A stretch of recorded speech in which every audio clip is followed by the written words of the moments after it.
Many people dream of becoming rich one day, others hope to get lucky either by winning the lottery. Some ladies' dream is to marry a wealthy man, in the intent of helping him spend his money. And there are those who courageous enough to lure themselves into illegal affairs, believing it's the way to get rich quick. Obviously it is better to make your money the right way, with legal means. But not only is it better, it is also much easier. Not so quick, though, but much easier. Coming back to the getting lucky point, please erase this poor thought from your mind, and note this: the rich don't get lucky. The rich create their luck. To better start your financial freedom journey, you must actively decide where you want to be, say in 5 years, and work towards it. Need motivation to get you started. There must be a few millionaires you know by now, well, maybe not personally, but from the news, tabloids, financial newspapers, etc., and whom you admire or wish to be like in the future. Write down their names, at least 3 rich people. Start by studying these millionaires, start analyzing them.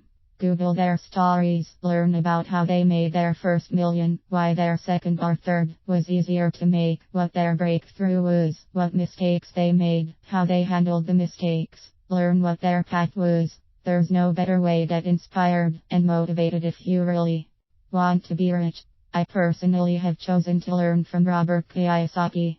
When you do this little task, if I can call it a task at all, when you learn from their experiences and see how their actions have turned out to be fruitful in the end their lifestyles today, when you get your inner questions answered by their backgrounds, you'll know you're ready to ascend the heights of prosperity sooner than you expected, because the way forward will be much more clearer.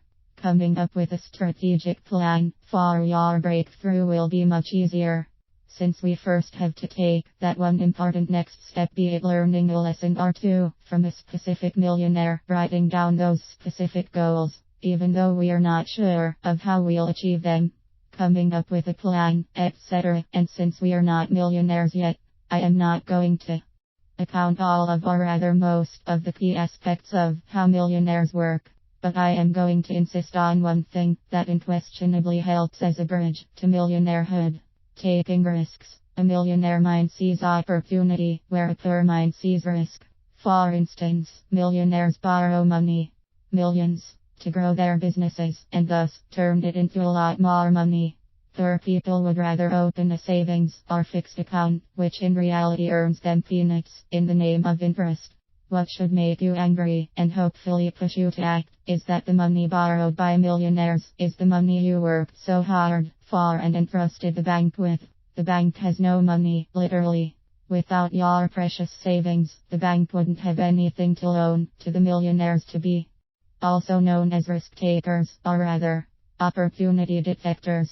And that is how the banks make their money. Through interest they charge on your money, your savings. This is not to discourage you from keeping your money in the bank, not at all. On the contrary, this is to encourage you act like what millionaires do.